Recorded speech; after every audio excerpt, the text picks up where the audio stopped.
Have you ever wondered why two people can say the exact same thing, but one sounds like an absolute authority while the other sounds like they're just, guessing? Oh, absolutely. It happens all the time. Right.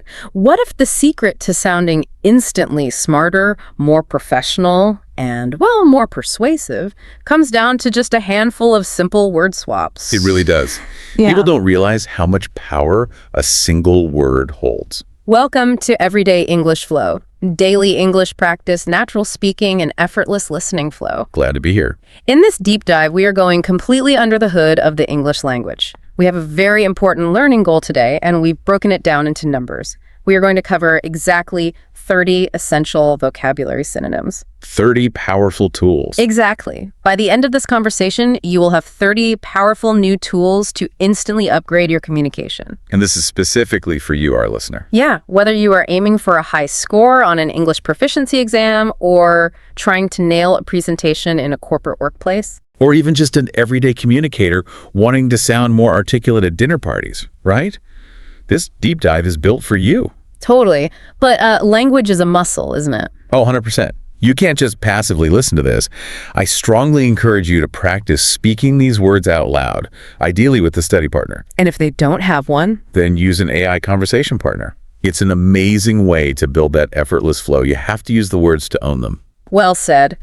And just to set the ground rules today, we are your sole guides on this journey. We won't be citing a bunch of dry external sources. We are just going to break down these difficult words and phrases into simple, easy to understand language. Keeping it entirely practical. Oh, and I should mention, stick around because there's a special bonus tip at the very end of this deep dive. Yeah, that bonus is about the secret grammatical rule of using these synonyms correctly. You don't want to miss it. Definitely not. So, are you ready to transform your vocabulary? Let's start with the most basic judgment we make every day, deciding if something is right or wrong. The foundation of all opinions, really. Exactly. So, word number 1, we need to swap the word good for beneficial. This is a huge one for workplace communication. Yeah, let's picture a scenario. You are in an HR meeting discussing mental health initiatives.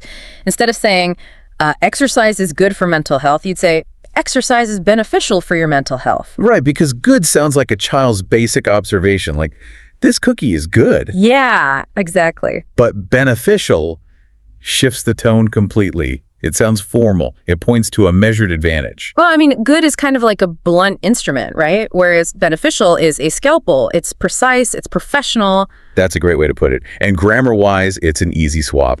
Both use the preposition for good for you, beneficial for you. Perfect. So we know how to describe the positive, but what happens when things take a dark turn? That brings us to word number 2.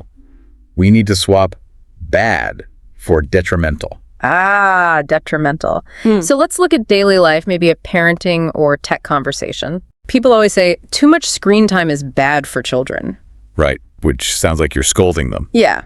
So we upgrade that to too much screen time is detrimental to children. I love that word, detrimental. Just imagine something slowly eating away or causing unseen damage. It's not just naughty, it's corrosive. Wow, yeah. It completely transforms a casual warning into a serious research-backed caution. But wait, I noticed a grammar shift there. Good ear, yes. Bad for becomes detrimental to. You have to get that preposition right. Detrimental to children. Detrimental to. Got it.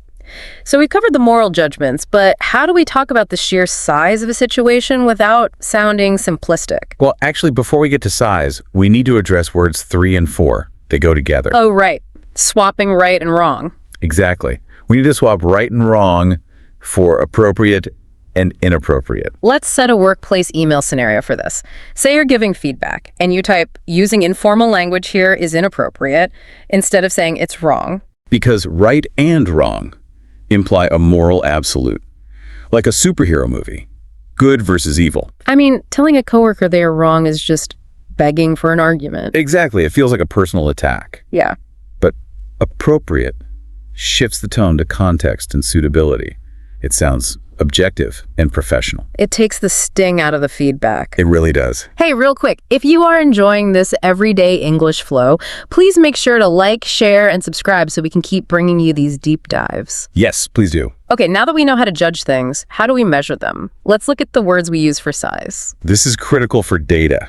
Word number 5 is swapping big for substantial. Imagine you're analyzing data in a meeting. Instead of saying there's a big difference between the two groups, you say there is a substantial difference between the two groups. Yeah, substantial comes from substance, meaning it has real weight, physical presence. Because big sounds like you're describing, I don't know, a toy truck. Right. Substantial implies an impactful importance that absolutely demands attention in a boardroom. I see. But what if the change you're tracking is tiny? Do we just say small? Actually, no. That is word number 6. We swap small for modest. Oh, I like this one. So you're reporting quarterly numbers and you say there was a modest increase in sales. This is a fascinating psychological shift. If you say small, it sounds disappointing. It sounds like you failed. Like you were hoping for a giant increase and just missed the mark. Exactly. But modest sounds precise. It sounds measured and intentionally controlled. Like you planned it that way all along. You got it. What happens when substantial and modest aren't enough to describe the sheer volume of what you're dealing with? That's word number 7. We swap the phrase a lot of for a wealth of. Think about presenting research. There is a wealth of evidence to support this view. Because wealth isn't just about money, it's a great idiom for a highly valuable abundance. It sounds so much better than, I have a lot of evidence. That just sounds vague and informal. A wealth of moves you to formal, confident abundance. You are rich in data. So we've measured the problem. Now, how do we actually do something about it? Let's talk action upgrades. Word number 8.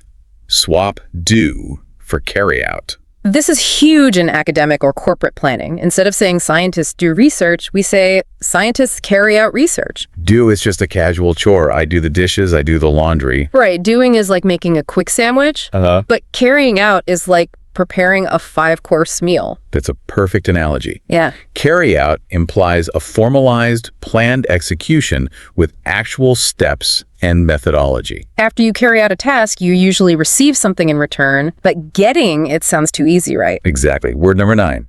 Swap get for acquire. Let's say we're talking about personal development. Instead of it takes time to get new skills, you say it takes time to acquire new skills. Because get is passive receiving. You get a cold, it happens to you. Ah, yeah. But acquire is active. It's a valuable gathering process that requires effort and strategy. You hunt for it, but what is the human drive behind acquiring things? We don't just want them, do we? We don't. Word number 10 is swapping want for desire. So if you're discussing life goals, like moving abroad for better opportunities, you wouldn't say, I want to move abroad. Want sounds like a childish craving. I want ice cream. Yeah, it's fleeting. But desire elevates the tone.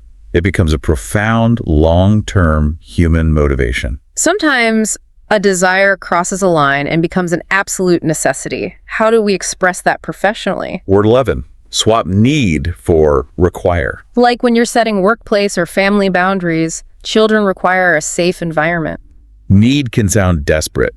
It can sound too emotional in a professional setting. Like you're begging. Exactly. Require shifts the tone to a standard protocol, a non-negotiable condition. Before we require something, we have to process it in our minds. How do we talk about our thoughts? Welcome to Cognitive Communications. Word 12. Swap think for consider. If I'm sharing an opinion on remote work, instead of, I think remote working has advantages, I say, I consider remote working to have many advantages. Think sounds like a fleeting random thought that just popped into your head. Right, like I just thought of it a second ago. But consider shows you have pondered it carefully.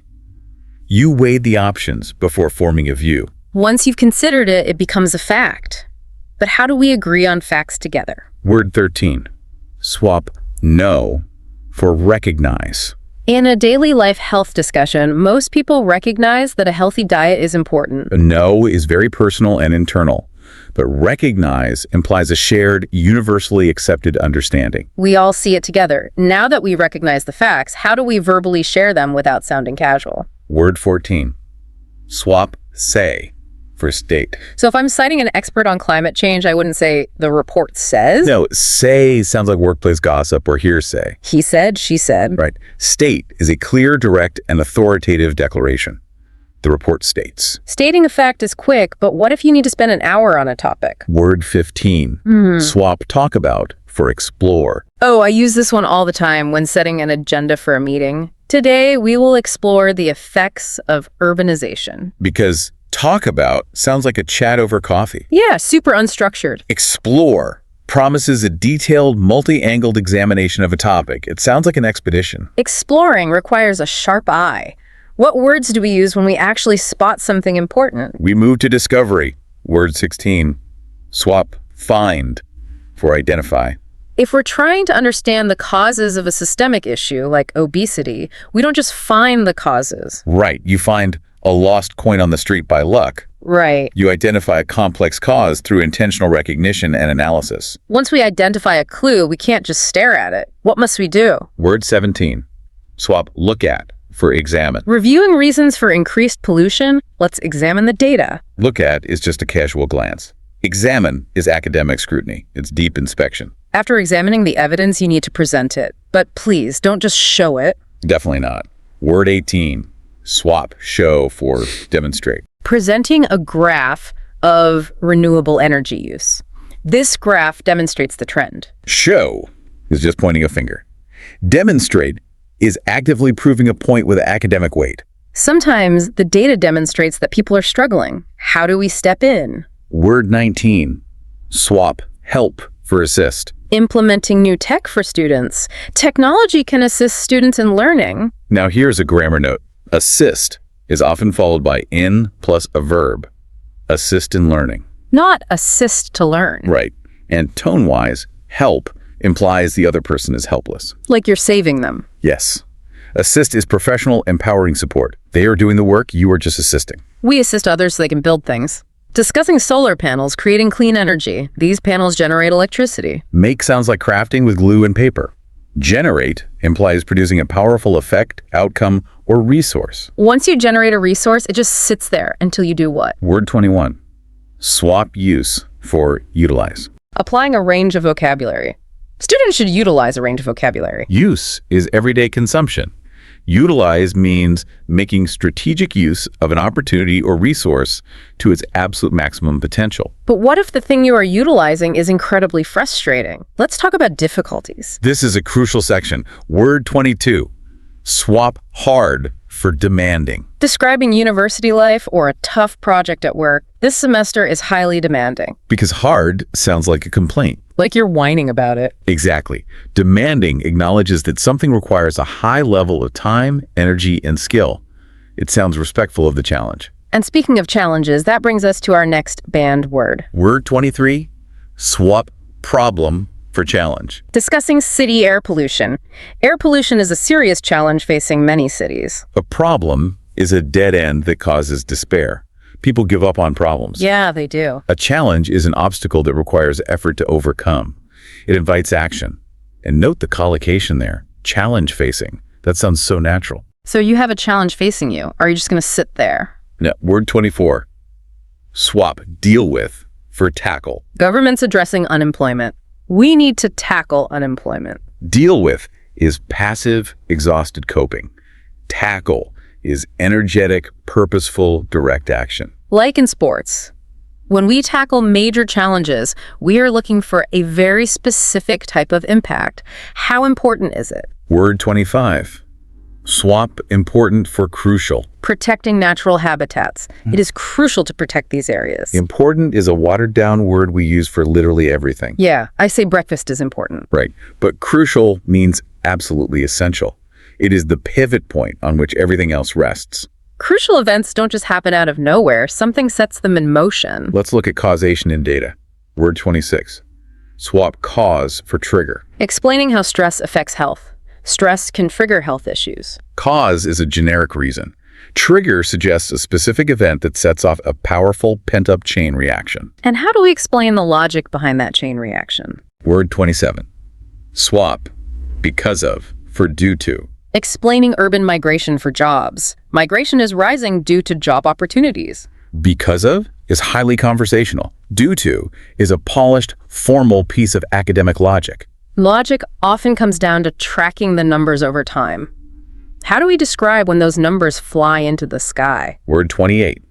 Swap go up for rise or surge. Tracking the number of online shoppers, sales surged this quarter? Go up is informal. Rise is academic. And a surge? Well, think of a sudden powerful wave in the ocean pushing forward dramatically. But what goes up must come down, right? Word 29. Swap go down for drop. Tracking temperature changes. The temperature dropped. It replaces clunky informal phrasing with a quick, clean, professional verb. And finally, what happens when absolutely nothing changes at all? Our last one, word 30. Swap stay the same for remain stable. Looking at a decade's unemployment rate, the rate remains stable. Stay the same sounds boring and stagnant. Remain stable sounds reassuring, professional, and structurally sound. Wow, 30 words.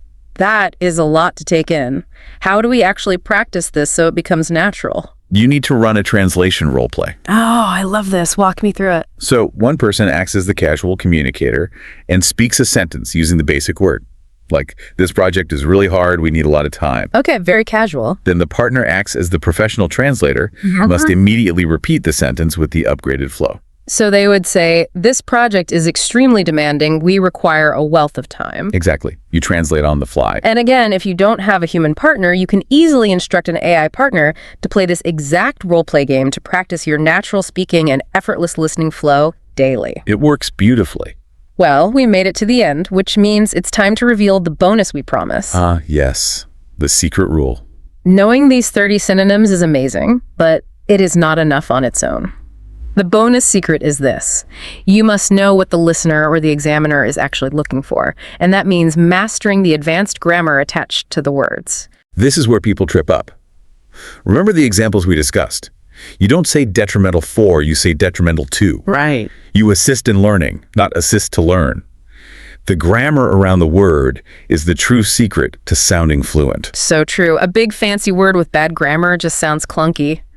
I want to leave you, our listener, with a final lingering thought to mull over. Go for it. Think about this. Does changing your vocabulary actually change your brain? If you stop calling things a problem and start calling them a challenge, do you psychologically become a more solution-oriented person? That is deep. Right. Language isn't just how we express our reality, it might just be how we create it. Exactly. It is believed, and as a very important person once noted, words are the very fabric of our reality. When you change your words, you change your world. Thank you for joining our deep dive today. Remember to like, share, and subscribe. We appreciate the support. And to prove that you made it to the very end of this list of 30, go down to the comment box right now and write, I am consistent. Love that. Consistency is everything. Keep practicing, keep flowing, and we will catch you in the next deep dive.